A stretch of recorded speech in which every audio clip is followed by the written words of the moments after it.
Cuttack SCB medical रे गत मार्च 16 तारिख दिन जो भाव में ट्रोमा केयर आईसीयू अग्निकांड घटी आउ जहाँपाई 12 जन रोगी मृत्यु होता ये घटना निश्चित भाव कौटी ना कौटी ओडिशा एवं भारत में चर्चार विषय होता जहाँपाई बर्तमान एससीबी जो मैंने थिले दायित्व से एससीबी रु हटई दि जाइए आज जदि कहबा एक प्रकार केंद्रीय टीम एससीबी आज पहुँची जो भाव में थिला सूचना आईसीयू जो भाव अघटन घटी अघटन आज केंद्रीय टीम जो आसीते 6 जणिया टीम आज गस्त कर एससीबी एवं जहाँ रही सूचना प्रिंसिपाल जो कार्यालय थिला प्रिंसिपाल कार्यालय आज रुद्धद्वार बैठक प्रथम होता पर यही 6 जन जाक जो केंद्रीय टीम जो आसीते सदस्य से मैंने जाइए ट्रोमा केयर आईसीयू बुलिक देखी स्थिति और जदि कहबा से मध्य निर्देशक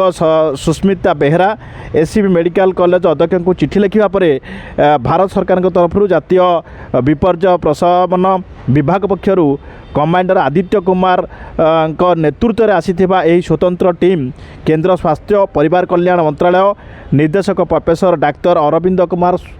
स्वास्थ्य मंत्रालय सीएमओ डाक्टर योगेश केन्द्र सरकार अग्निशम संस्थार उपदेष्टा Prashant Lonkar NPR N commander Nagendra Sharma Odisha विपर्य प्रशासन विभाग साधारण परिचालक सुनील कुमार साहू सामिल अच्छा यही तदंतकारी टीम निश्चित भाव प्रिंसिपाल कार्यालय गुरुत्वपूर्ण बैठक एक प्रकार चली गुरुत्वपूर्ण बैठक पर एमाने 6 जन जाक बर्तमान एससीबी जो ट्रोमा केयर कैजुआलिटी थिला जोटी अग्निकांड घटी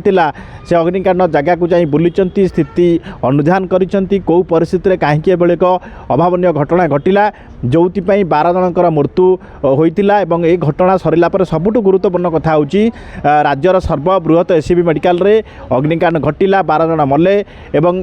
12 जनकर उच्चस्तरीय तदंत पाई केंद्रीय टीम कटक रे मध्य पहुँचला किंतु गणमाध्यम को कौन सूचना बर्तमान देई नाहंती कौन टीम जो 6 जन आसीते सदस्य से माने केही मध्य गणमाध्यम को कौन सूचना देई नाहंती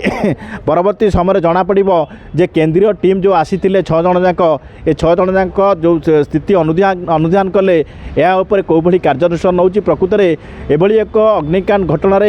कहार भूमिका गुरुत्वपूर्ण थिला एवं कहा विरुद्ध रे राज्य सरकार एक्शन नौचंती ताकू ही अपेक्षा एससी परिसर बलराम नायक ओडिशा भास्कर।